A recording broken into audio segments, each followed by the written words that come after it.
Bien, buenas tardes. Saludar a las personas invitadas, miembros de la comunidad educativa, de representación sindical y de manera especial también a los representantes de la plataforma de un 5% para la educación en Canarias. Señora consejera, le aseguro que en muchos centros se están sumando a esta campaña. Seguramente muchos más, porque les interesa esto más que los que se sumaron a la campaña aquella de los eSports. Pero le aseguro, la comunidad educativa está expectante para ver si por fin damos el salto este año al 4%. Me hubiera gustado hacer esta interpelación en un día en que no hubieran ustedes anunciado ya a qué van a dedicar, cuánto van a dedicar en los presupuestos a educación. ¿Sabe por qué? Porque voy a tener que hacer una consideración de legislatura perdida en materia de consecución de objetivos para la Ley Canaria de Educación, en cuanto a financiación. De todas maneras, como suelo ser una persona muy optimista y ver la botella medio llena, yo espero que en el proceso de enmiendas seamos capaces de mejorar la situación. Y espero que no se escuden ustedes en aquello de echarle a la culpa a Madrid, una vez más, como todos estos años anteriores, que saben que en cuanto a la reclamación de que se pueda invertir el superávit en Canarias, ahí tienen un aliado entre nosotros. Lo hemos planteado mucho antes que ustedes, porque nosotros nos opusimos de un primer momento a que el artículo 135 de la Constitución se modificara en la dirección que se modificó y se convirtiera en una pesada losa con la ciudadanía. Por tanto, ya lo hemos planteado respecto a los ayuntamientos, lo seguiremos planteando respecto a las comunidades autónomas, aunque con un matiz de diferencia. Ustedes cuando hablan de comunidades autónomas se atribuyen el nombre de cumplidoras. Nosotros decimos comunidades autónomas recortadoras, porque eso fue lo que ocurrió cuando se empezó a recortar a partir de 2012 en los presupuestos de la comunidad autónoma.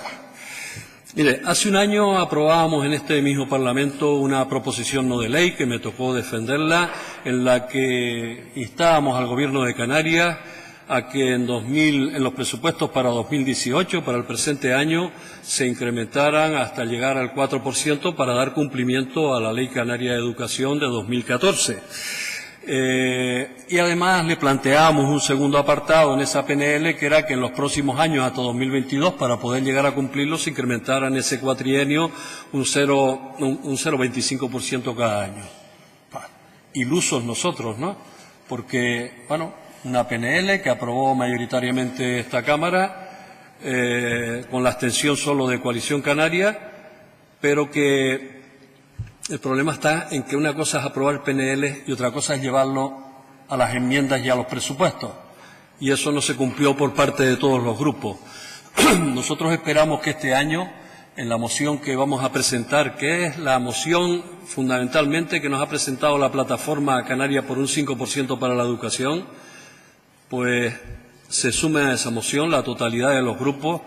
Le ofrecemos esa cuestión de que lo hagamos conjuntamente, no queremos nosotros arrogarnos ningún protagonismo en este caso, sino que todos nos sumemos a ese 4% para el año 2019, alcanzarlo en financiación educativa.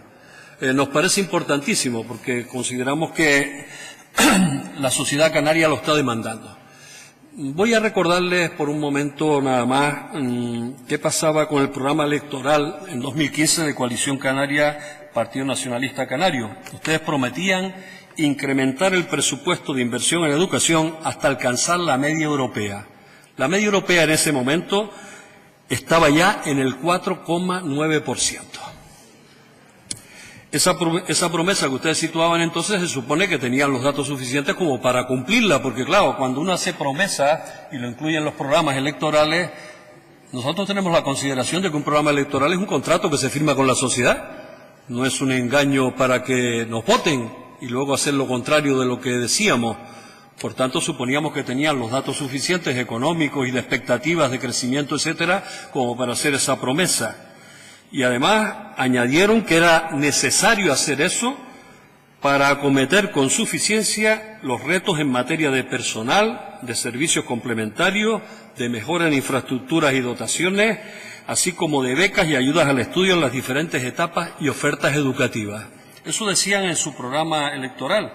Por tanto, hoy quisiéramos conocer de primera mano y de la consejera de Educación en esta interpelación que le planteo, pues cuáles han sido los motivos para este grado de incumplimiento a fecha de hoy y con perspectiva de años siguientes.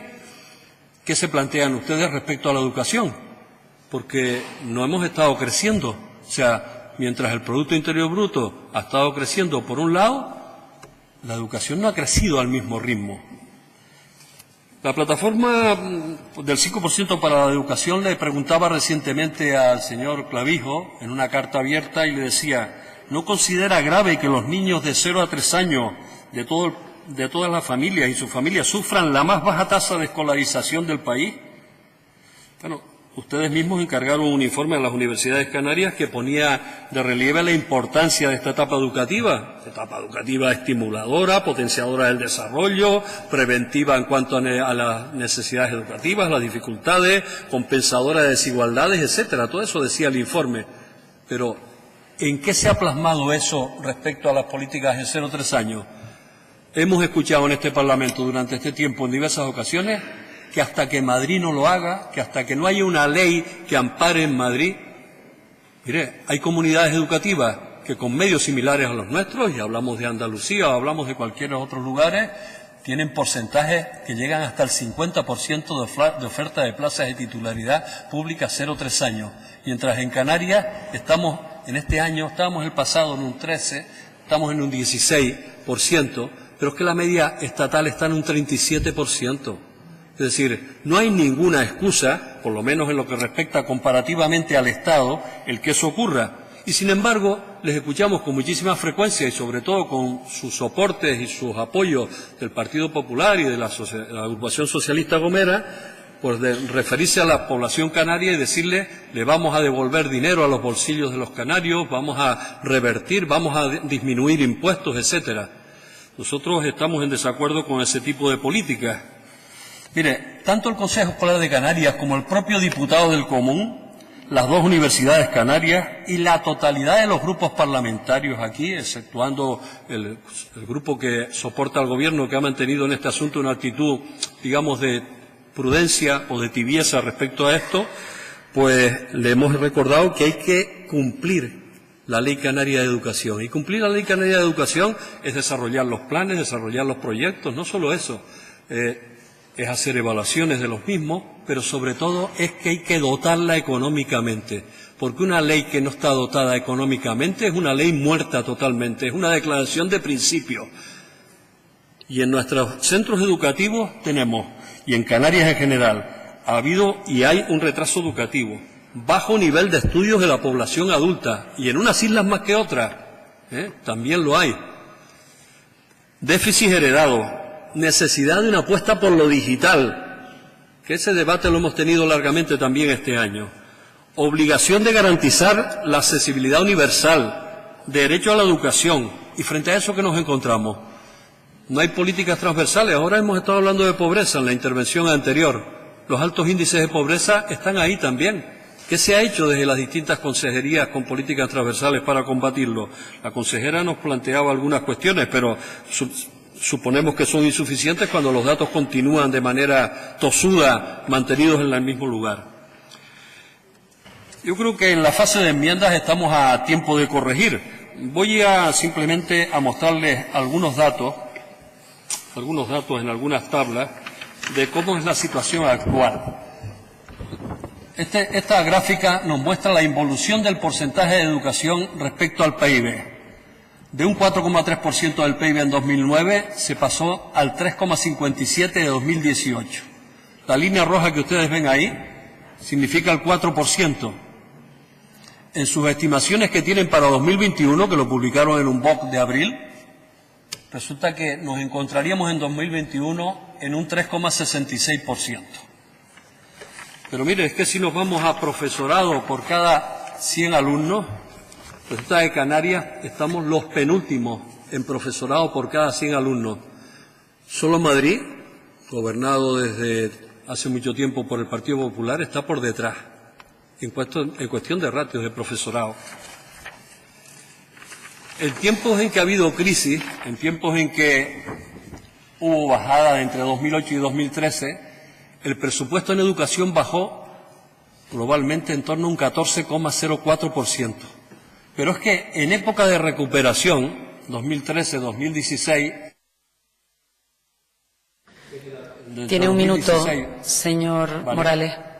En época de crecimiento entre 2016 y 2018, mientras el PIB subía un 9,16%, el presupuesto de educación seguía estando en un menos 0,3% respecto al PIB.